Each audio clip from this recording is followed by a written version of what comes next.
Hey neighbors, the handyman here with Initiative Coffee Company along with Flan's own Gargamel, Jake Del Maro, and today we're talking about DDEX 4-3, The Executioner, writer Jerry Leneve, editors Chris Tulach and Travis Woodall. This is a 2-hour mod for Tier 1 characters, tuned for 5 third-level players. The party embarks on a treasure hunt of sorts. Laszlo is afoot despite being dead. Part 1, Murmurs. Party starts at the 7 tables in. They overhear various rumors and are set to the task. They are asked to find a powder box that is summoning vicious winter storms. Jake, we start off with yet another kind of general RP session. What do you have to say? What's going on here? I didn't realize Gargamel was the evil Smurf guy. I had to make a quick judgment call here, and I guess once again, Brian, you really bring me up to put me down. You It's know, true. I I told you it was all downhill, man. I'm not even balding yet. Like, come on. I told you it was all downhill. Yeah. Well. Yeah. Um. I like a lot of these mods I've been reading with, because I've been playing and then also having a subsequent opportunity to read these afterwards. Is I like that there's like fake rumors, what's real, what's not real. I actually really enjoy that because it's like, hey, there's Bigfoot, hey, there's Yetis, and it's like, wait a minute. But like, it's not the exact, but it's like there's Sure. enough stuff going on that like all of the rumors aren't out of the question. Yeah, And I really think like that. I like that and I don't, right? I like that, especially in a homebrew game. I like the idea of false rumors. Sure. I think false rumors in an organized play game get tricky because you have a limited time with your players. If you're playing with the same people week after week, maybe it's a little bit more okay. But like, I struggle with it because there's this notion of like unreliable narrator aspects here, and it happened in season 1 where like one of the NPCs tells you to go do a thing because of reasons, and it turns out he's just a bad dude who like lied to you, right? The issue is there's no like way to really vet these rumors built into the module, and so I struggle with it a little bit just because like there's no way to follow up really without taking a bunch of time, and there's no expectation that there's a need to, because these false rumors, if they happened in every module, would be great, would be awesome. But because they happen so sporadically and like kind of as one-off instances, it sets up your players to have this expectation that your narrators, your NPCs, those kinds of things are reliable when Yep. sometimes they aren't, right? They're Well, not trained to like question that. I guess, yeah, I see what you're saying. I guess maybe I've had the luxury of being, part, or no, I think I've maybe just had the luxury of having so many wonderful DMs, and also the fact that I've had consistent community is also just surrounded by people that I've played and not in a toxic setting. That like the idea of questioning the quest giver to me is not, or even as the things going on, what isn't kind of perceived as taboo. Sure.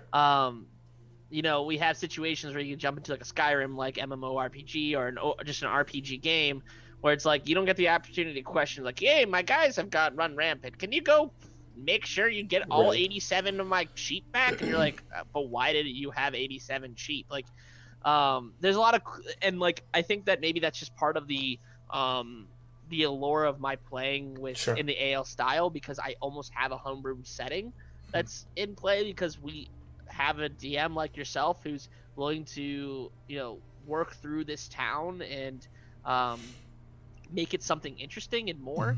That I agree that the questioning almost of the quest giver / of the info dumps is not of unheard of, but in our group we're just like, we do it because we want to know more, because things don't add up. Sure. Yeah, and I think like it's a bigger concern for like new players, right? Sure. Who just like take it on face value. And like I said, like if it happened, cuz realistically like these like false leads show up once or twice a season. if it happened 4 or 5 times a season, or every 3 mods there were like some sort of like unreliable information, I think it would train players better to not trust the information they're given. But a little bit like, I feel with these rumors, I feel forced to like ask my players like, do you want to roll an insight check? You know what I mean? Like, I feel like this obligation to like offer up the fact that this is false, right? Rather than just kind of like letting my players decide. And part of that is like at tier 1, I tend to give my players a lot more than at tier 2 or 3, where like I wouldn't offer that information up at tier 2 or 3. But like, I don't know, it just feels like bad pool, I guess. I don't know. Other than that, I think this opening section is good. Yeah. And like, once again, I don't want to take away from the fact I like the rumors. I love the rumors. Sure. Because it's a different style that's not necessarily seen. Yeah. I mean, you had Will Doyle. I'm gonna bring back Will Doyle every single time. Great investigation thing. This is that was a different style of investigating that he did. Mm-hmm. This is a different style of Sure. info grabbing, and I like it. I like the idea behind it. It's like, hey, you're gonna find that the Burgermeister has been shaking people down, and you're like, oh, that's real, and it's like, I guess the one caveat orphan here, wolf pup, and it's like, oh, I was part of that. right, I guess the one caveat here is all of those forced rumors, if your players have played through the rest of the modules, they know the truth to them all. Sure. Because they've been like hand in hand involved in all of those rumors. Yep. So maybe this is not the best example of what I'm talking about. Sure. But there are other points where I'm like, I wish like there were unreliable NPCs more frequently, because then we could trust, you know what I mean? We could trust that like we need to make checks to verify this, or we need to like ask around to make sure, those kinds of aspects. Other than that, I think this opening section is good. It draws us back to draws us to this powder box, which is going to be a major plot motivation for at least a few mods. So I actually want to make note that this is something that you don't see as much in the earlier mods that I do also like to see. There's a keep things moving box. Mm-hmm. That's like, this could be one of those stall out moments for an adventuring party, and it's like, hey, that doesn't work, or they're leaning into certain things. I really do like that. As I was running through it as a run through of it, mm-hmm. It is very, very nice. Yeah, because like you can choose who decides to split out this info, but there's far too many times where there's just like open-ended things to do, where it's like, so what do you want to do? And then people go quiet for a few minutes, and you're just like, hello? Mm-hmm. I do like that a lot, and I think and those are those tools, nice when we talk about tools that DMs can use, like thinking ahead of how to keep things moving is one of those tools, right? It's not only like physical initiative trackers and like battle maps that you have a physical copy of so you can look at while you're describing it. It's also things like knowing ahead of time what you're going to be doing. It's those preparation tools that allow you to really kind of like keep your players engaged and keep moving if you kind of feel them starting to cool. Yep. Yeah. Anyway, part 2, Secrets. Party investigates several buildings around town and meets several new NPCs. Great detail is offered to the Burgermeister's residence, who has collected a vast number of townspeople's belongings. The Eyes of Midnight is a trinket and bauble shop that is clearly selling ill-gotten goods. It's run by a were-raven named Filar. Random encounters are provided to move the party forward. I guess the were-raven is not known to be a were-raven yet. But between you, me, and the DMs watching this, he's a were-raven. What? No spoilers. Oh no. I like this because it's, I like the notion of non-werewolf lycanthropes. I think like what werewolves come up, were rats come up. occasionally there's a were-boar, but you don't see like were-spiders and were-ravens. You know, in older editions, the lycanthrope was a template that you could add to monsters. So you could have like hill giant were-elephants if you wanted to. Welephants even. Yeah, they were when I made them, and it was fun.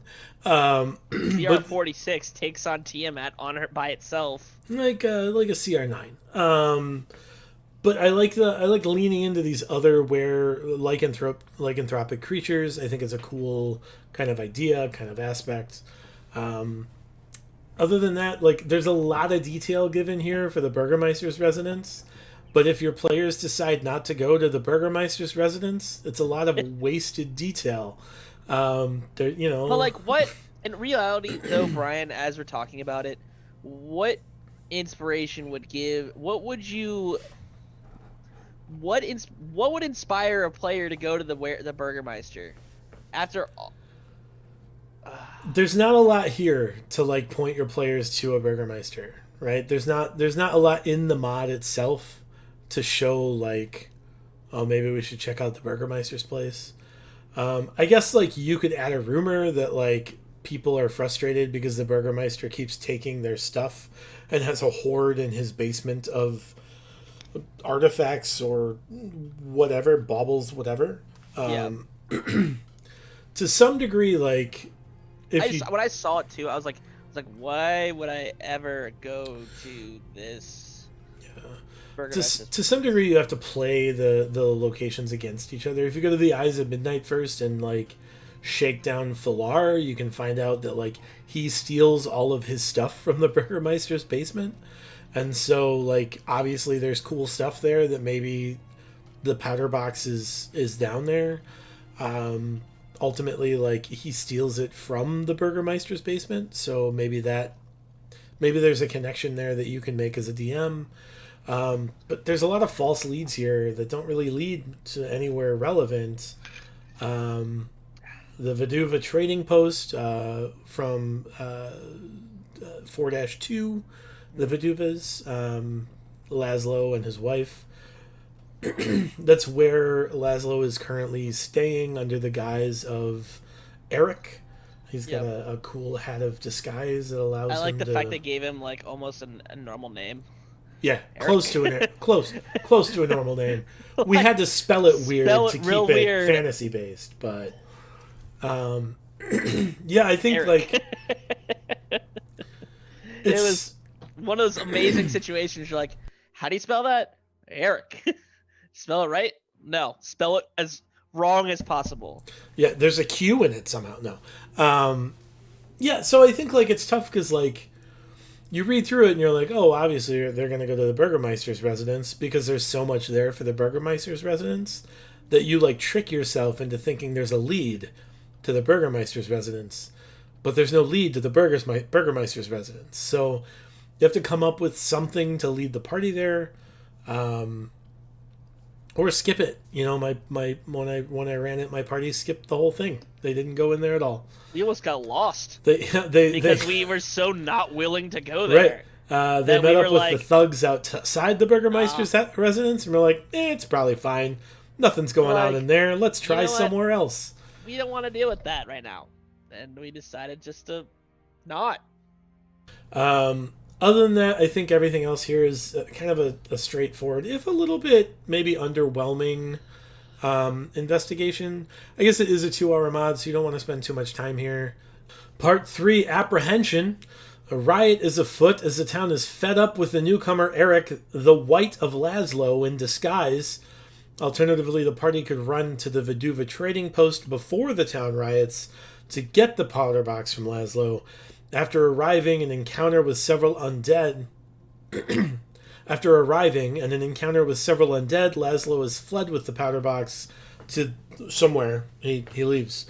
There's a lot of like undead encounters here. Whites have control over undead, which is cool.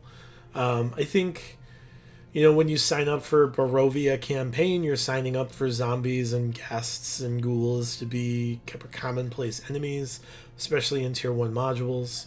But I don't know that this combat is particularly interesting, other than like Aghast is cool, I guess. I don't know. What do you think? Is it really that interesting? It's the first one you encounter, truly. Sure, yeah. But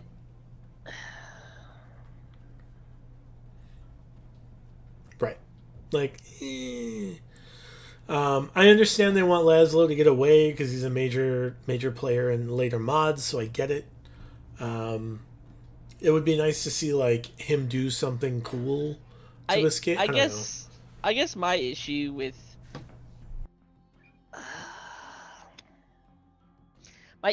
this these fights suck. They're not great. Like, they're a little lackluster. Like the first one is like 2 skeletons and a ghoul, I think. And then like the last one is like 2 ghouls and there's 2 zombies and like maybe my favorite. I guess when I get to like the end of this mod and it's like they have 2 different situations where like pitchfork fights, right. And then it's like, hey, by the way, these 4 undead that have a walking speed of 20. And it's bonkers because like they go with pitchforks knowing that they're going to kill a wraith, and then ghouls show up and they're like, "Oh my god, ghouls!" 2 zombies, right. 2 ghouls, right? Like, were like too overwhelming for a when you see a mob, right. that to me is 10 plus, right? Yeah, if not bordering 20. Right, and they had no problem chasing down a single powerful undead. But 4 little low-level minion undeads, that's where they draw the line. Like, woo! I don't know. It's just, it doesn't seem, the logic doesn't track, and like, it's fantasy. Maybe it doesn't have to, but maybe frankly, I'm it's just a little looking lackluster. For a more ridiculous, like, I guess, Cold War kind of propaganda bullcrap that's going on. Yeah, like, maybe. Don't go talk to the Americans. Like, I don't know what it is. It's just like, when it says you approach the home and plumes of black smoke rise up, you're like, golly, this is gonna be bad. Yeah. And it's like there's blood and bodies everywhere, and it's like 4 undead going like 4 undead going crazy on the townspeople. Yeah. Slowly shambling towards them, the whole Michael Myers slow walk towards them, like not even doing anything. And it's just like, it's kind of underwhelming. We're 4 mods in. No, not 4. We're 3 mods in. I'm not saying you should be powerful enough. That's a tough fight. Sure. I'm not saying like fight a wraith, but like at least have something interesting. Have like an environmental thing happen. Like 2 ghouls, 2 undead. Like action economy wise, that's actually a tough fight. Yeah. But like, because they get back up. But like, 1 bad ghoul touch and your character's dead. Like, but I guess I just get. We fought zombies. I don't know. There's not much in the way of other 1/4 CR undead other than zombies, or like. It's zombie or skeleton or bust, realistically. Yeah, or like some other shenanigans. I don't know. It's like, I guess. It's not the fight that I have a problem with. It's like the fact the whole town could apparently show up in pitchforks and like in fire and all kinds of stuff, and then get ruined by 4 zombies with like 12 hit points. Yeah, that's or like 25 hit points. It's a bit underwhelming to say the least, but like you don't see a white going like, ha! And like stabbing somebody to death. It's just like, I mean, maybe like if they described it as like you see a white fleeing the scene of death or whatever. Meanwhile, like stabbing someone and then like sure. I mean, at that point, like you've made it interesting again. But from my read of this module, like the white left, some zombies and skeletons showed up, then the mob showed up and got slaughtered by a combined total of a CR1 of undead. Meanwhile, the 20-something townsfolk who have a combined CR of like 2.5, right, suck. Yeah, I don't know. It just, I guess like insofar as it's a 2-hour mod to prep for the next adventure, like maybe that's the saving grace here is like it doesn't have to be a particularly interesting fight because it's not supposed to be. Like its goal is to lead into the next module, and so maybe like that's the value. this to me is case zero from this is from all my Dead Rising fans out there. Case zero was a standalone DLC that just tested the waters, and it was cool and fun, but did it do anything to further the story? Not really. I don't know. I think this probably sets up the story. I just think it does so in like a milquetoast kind of way. It kept the characters going. Yeah. But like that was it, and that's what Case Zero did. It's the same thing that happened. I don't have a problem with it, but I'm like, I could have montaged this one. The whole thing. Yeah, you could have narrated the whole module. And not to be rude to like to Jerry Leneve, like there's a lot of cool stuff here, but it's cool not stuff. It's not connected in ways that like I just don't want 2 pages of Burgermeister Manor when literally nothing's gonna come out of it. Even if you get in, you're gonna find out that things are missing. Yeah. And it's not gonna get you any closer to the solution. Yeah. Yeah, I mean, there's a lot here. It's just not connected in any like meaningful way to like present to your players. I would have loved to see this in a forbid me for saying this, an 8-hour mod that included next mod, but then also gave it another 2 hours. Yeah. Yeah, like, I think if this was built into Marionette, the next mod, I think it would be a much more interesting. Like the Executioner and the Marionette. I don't know, that they're cool. They're awesome names, but like the Marionette is not a 4-hour mod. No, it's a 6-hour mod, and you can't break that up. Yeah. But also putting that beginning 2 hours onto this one wouldn't make sense. So like, I feel like it would work as an 8-hour mod that you could advertise as 2 4-hour mods that at least have somewhat of a story continuation. Yeah, you know, and I guess this is before they had like the trilogy modules. Yeah. So like they really didn't have a system in place to like make this part 1 of 2. Yeah. But I think like if they were to put this out now, they would have done much better to put this out as put this and the first aspects of Marionette out as like part 1 of 2. This is 1 4-hour mod, part 1 of 2. Yeah. Marionette is part 2 of 2. Yeah. I don't know. So there it is, DDX 4-3, the Executioner. Thank you so much for listening to some advice to streamline and run it at your tables. Be a good neighbor, give us a thumbs up, subscribe, toll the dead for notifications. Check out our Patreon where you can see the playthroughs of these mods at the $5 tier. Find us on Twitter, Instagram, Facebook, and from now, until the next time, roll together.